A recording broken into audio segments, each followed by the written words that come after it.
First question I started with was,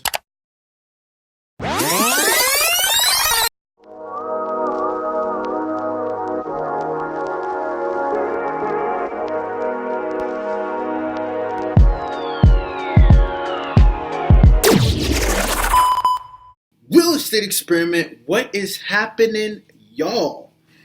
Currently here in the lab, and I thought I'd share with you guys a very interesting conversation around HOAs. Now, this was a specific question that I posted on BiggerPockets. That's why I'm holding on my phone here. If you guys haven't connected with me on BiggerPockets yet, make sure you check me out. That's how I got started, man. I got engaged in the forums, got our first deal through their partnership, JV. I did my first wholesale deal there. I mean, these guys build a beautiful brand and a beautiful place for us to network. So on that, I build. But so I have questions because I'm always in the lab myself. We're looking to make some moves on a daily.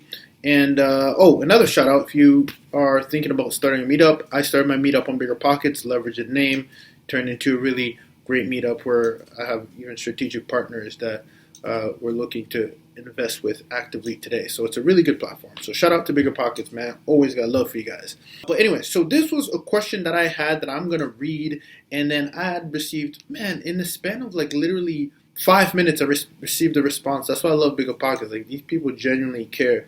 And I thought you guys might appreciate some of the responses, might help you, because I certainly had the question. So we're looking at this quad, and it's cash flowing, like 1% rule and everything. But, a big but, it's in a HOA. And as we know, or some of you may know or not know, HOAs have their fees, their monthly fees, or you can add it as an annual fee, and it cuts into your cash flow, right? So, but it's not so much that it cuts into your cash flow. I think the risk is there's a lot of risks, as you'll find out right now. It's not so much, there's good and bad, all right? So with that being said, it's tricky because I think my main concern initially when I think of HOA is that they're not going anywhere but up. And in addition to that, there is some scary things called special assessments that happen when essentially they decide to do something within the organization on the board, and they're going to charge every single member of the HOA. So you got to factor it in. If we're thinking investment properties, that's going to cut into our cash flow, and so there's major concern there. So with that being said, or without further ado, I should say, let me read my post, which you can check out my BiggerPockets profile, Ruben Kanya. I don't always introduce myself. Ruben Kanya, R-U-B-E-N, not like the sandwich, Kanya, K-A-N-Y-A. Make sure you guys check me out on there. First question I started with was, would you have any pushback or concerns on a cash flowing quad in an HOA community? Is the HOA a deal breaker for you? Slight concern or major concern? If so, why? I was speaking to a partner in my network, that's a broker, shout out to Deborah, and they had some concerns around the risk being on the landlord for any tenant's violation to the HOA board. Almost similar to a condo. Hence why we usually run in the other direction. But what are some other risks or things that you should be taken into consideration? Or reasons why HOA may not be bad? Open to hearing your thoughts / experiences. Thanks. Alright, so shout out to Tyler Gibson, man, from Orlando, Florida. He said, Ruben, this is a great question. Well, thank you, my man. I would think the HOA would not in and of itself be a deal breaker. You could always include any HOA restrictions in your lease agreement and stipulate that any fees incurred due to an action of the tenants will be passed on to them. Interesting. Pretty savvy there, my man. Tyler, what does the HOA provide in terms of services to the homeowner? That's another great question. Do they do maintenance to the lawn or common areas or the structures themselves? The other consideration is, if the HOA does maintain the structures or roads or common areas, how does it seem that they are doing? Ask about the financial health of the HOA. Damn, that's a good one. Do they have reserves or will they need to do special assessments? I typically do not like HOAs myself, but that is because the additional costs typically kill my cash flow. But if the numbers work and the HOA seems to be well managed, I would just include additional requirements in my lease to cover my liability of the tenant breaking HOA rules and incurring fees. Very interesting, because he showed the pros and cons. He's more leaning on the pros, all things considered, deal by deal basis. So shout out to you, Tyler. I appreciate that. You responded in like 2 seconds. So I give you a quick little vote. Make sure y'all vote for me too if you like what I'm posting. I am actually verified that these, indeed, right? I am verified for like team, I think, just because I have a lot of team posts, I guess. You know what it is. Those people's times, baby. All right, cool. Will Barnard, a developer from Santa Clara, says this. HOAs for any buy and hold investments will raise concerns, and they have their negatives, which, in my opinion, outweigh the positives. The positives being the CCNRs make it difficult for other owners to paint some obnoxious color on the exterior, park cars on the front grass, and things like that. The negatives are the added cost, the chance the HOA gets sued or runs low on money, creating the need to assess all homeowners' amount beyond the dues. Dues can dramatically increase, etc.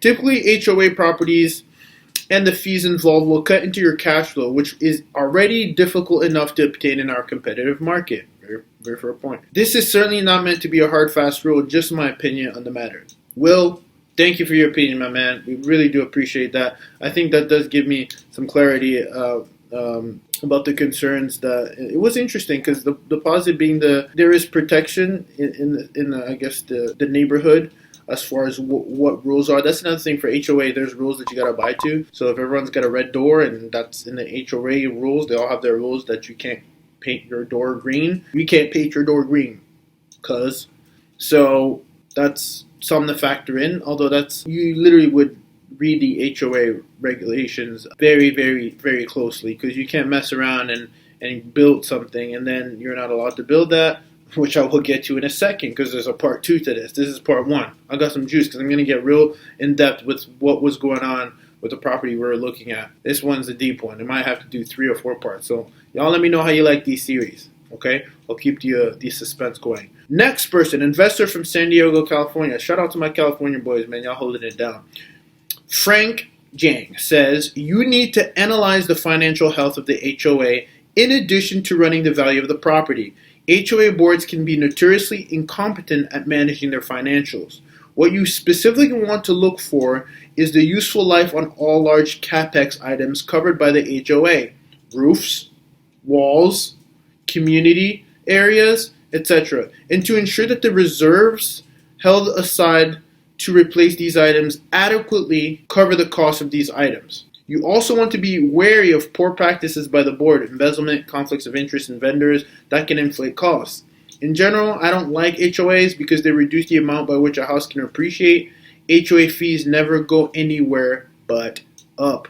Now that's a fact. So that's interesting, Frank. So shout out to you. Thank you, sir. The reason why that's interesting is there's 2 things you got to factor in. When you're calculating, let's say, your cash-on-cash return and there's the HOA that already exists, you got to think. You got to look at the history, and you got to look at the how the board has been performing. If they have enough reserves, that's one too. But one thing is, he said for sure he's factoring that cost. But that cost of the HOA, that monthly cost, you want to calculate it that way, may not stay the same. And their HOA is never going to be like, hey, we're feeling pretty good.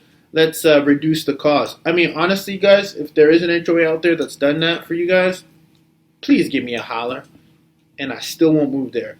I guess that's but no, I guess all things considered is the main key takeaway here because HOAs, there's a fee, and that fee is most likely to increase as inflation, property value goes up, etc. And then the special assessment is a scary one, and I will talk about it in part 2 because it was like a real thing that had actually happened with the property we were going to pursue because I had to go and do some digging and some history. So I think that's interesting. So you probably know where I'm leaning on right now, but do not write it off. It sounds like if this is my recap, if an HOA is performing very well, they got reserves, they got a good community, you understand everything within that contract, then it might make sense for you because you're factoring in the HOA. Imagine they're cutting the lawn, they're doing, they're really taking care of everything. Well, then you're factoring that in as part of the, your maintenance, right? Maintenance costs or whatever that might be. You also got to factor in the CapEx for anything major that might imply that's part of the HOA, right? That'll be included in the price because when the special assessment comes wrong, ding, ding, ding, we're changing the roofs, everyone's getting taxed X amount of dollars. You just got to be ready for that. And maybe that's how you factor in your CapEx at 10% every year that you hold it for the life of the investment, and you're all good. When the assessment comes, it was all calculated in your CapEx, and you're all good. But it sounds like if you're already like barely cash flowing and you don't feel like they're in a good place and don't have reserves in place and they don't have a good history and the board members keep changing and there's this and that, you don't know what you're getting yourself into. So that's my key takeaway. I'll let you know what we decided moving forward, because I got a part 2 series coming through. Thank you, BiggerPockets. Thank you to the community, always engaging. Make sure you guys drop some comments. Let me know what you think. And if you're not already following me on BiggerPockets, make sure you go to my link, connect with me, because I'm trying to learn from you. I'm trying to share my knowledge, and we're trying to build, y'all.